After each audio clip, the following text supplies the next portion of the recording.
Today, we're going to review The Button Tarot by Miyako M. Okay, author pa lang, alam na natin gawa siya ng Japan. So guys, nabuksan ko na to. Excited ako i-share sa inyo to. This is part of my collection. So, yun. Gustong-gusto ko din tong tarot na to. Gawa siya sa Japan. Ayan. Sobrang simple lang ng box niya. Ayan. Magnetic yung gilid. Ang guidebook niya, ito, second edition itong tarot na ito. Wala akong alam sa first edition, pero kung makahanap ako, compare natin. So, manipis lang yung kanyang yung cover ng kanyang guidebook. Parang papel lang din. No? Pero, full colored naman at may upright meaning, reverse meaning. Very direct to the point. Upright meaning, the full, new beginning, free spirit, new cycle, spontaneity, innocence. Reverse, reckless, foolish, and naivety. So, ayun. Tignan natin sa minor arcana. Okay, minor arcana niya, ganun din. Colored, plus, upright, and reverse meaning. Yun lang. Sobrang, lang din niya. Direct to the point ng mga meaning niya. Then, nakalagay yung images sa left side. Right side is the meaning. Wala rin siyang spread, sample. Ganun lang siya kasimple. Okay? Now, tignan na natin yung card. So, ayun, meron siyang parang mga cups. Cup, sword, wands, and pentacles. Ayun siya. Tignan natin yung card. Na-check ko na to. Magustuhan ko rin to. So, gilded pero matte. Matte. Yung pagka-gilded niya sa gilid. Ganitong klaseng cards, gusto ko. Ayoko kasi ng gold gilded pero yung parang ganito. Madali kasi siyang mag-fade. Ayan. So, but this one, gusto ko yung ganito. So, sa card naman, makapal siya. Worth it? Worth the price? Yes. Makapal. Pwede ba mag-reverse? Yes. Hindi halata kapag naka-reverse yung card. Ito yung naka-upright, ito naman yung naka-reverse. Type ng card niya, it's like parang satin. Tingnan natin kung makikita nyo. Gustong-gusto ko kasi yung may pagka-satin na card. Unang-una, madali siyang i-shuffle. Ayan, nakikita nyo. Madali siyang i-shuffle. Ayan.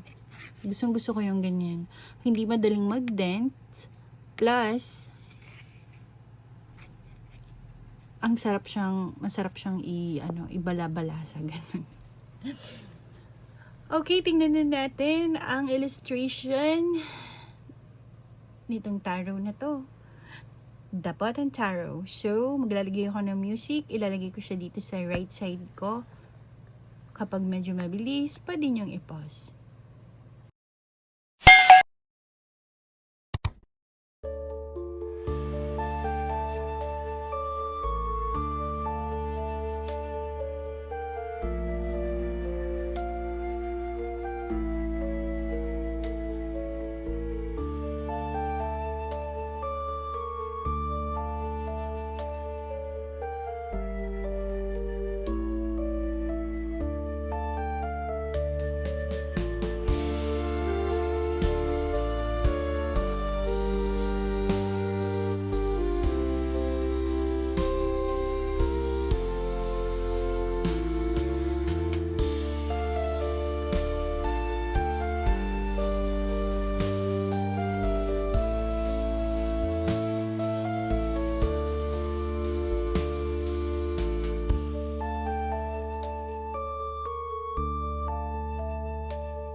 Alam mo, na-curious tuloy ako sa mga gawa ng Japan. Kasi nagustuhan ko talaga to. So, ayun. I love this one talaga. I love it. Pag beginner ka, tingin ko makaka-resonate ka rin dito. Ayan. Tsaka, ang ganda niya eh. Nagustuhan ko talaga illustration niya. Matagal ko na ito nakikita, ngayon ko lang siya napansin.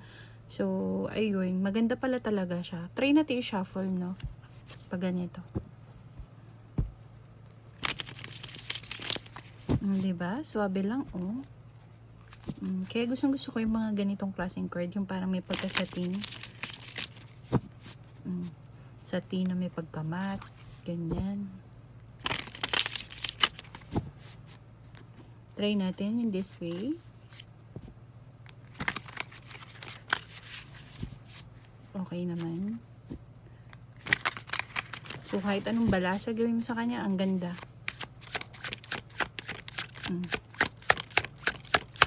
Ang ganda. 5 of Cups. Sa pagsisisi. Regrets. 8 of Coins. Hard work. The Chariot. Diba? Ang ganda niya, no? Temperance. Soulmate. The Touch. Ay, ano pala yun? Devil. The Devil is toxicity, codependency, addiction. So, ayun. So, for me, this one with the price, with the quality, with the illustration, hindi ako magiging bias sa 10 out of 10 to sa akin. I love this card. I love this so much. So, of course, meron ako nito. Akin to, actually, itong tarot na to. This is mine. So, yun. Don't forget to visit www.tarot of Aquarius. So, may mga tarot ko na binibenta doon. Use new tsaka mga new but unsealed na ginamit ko sa pagre-review. Meron din ako mga premium copy doon na sa tingin ko maganda naman yung quality kahit na hindi siya authentic. Ayun. So, if you have any tarot, Lenormand, or oracle that you want me to review first, just let me know. Comment it below. If not, I'll try to find it kapag wala pa siya or hindi pa available dito sa akin. Ang dami ko pa kasing tarot na nakapila for review. So, yun lang. See you in my next video. Bye!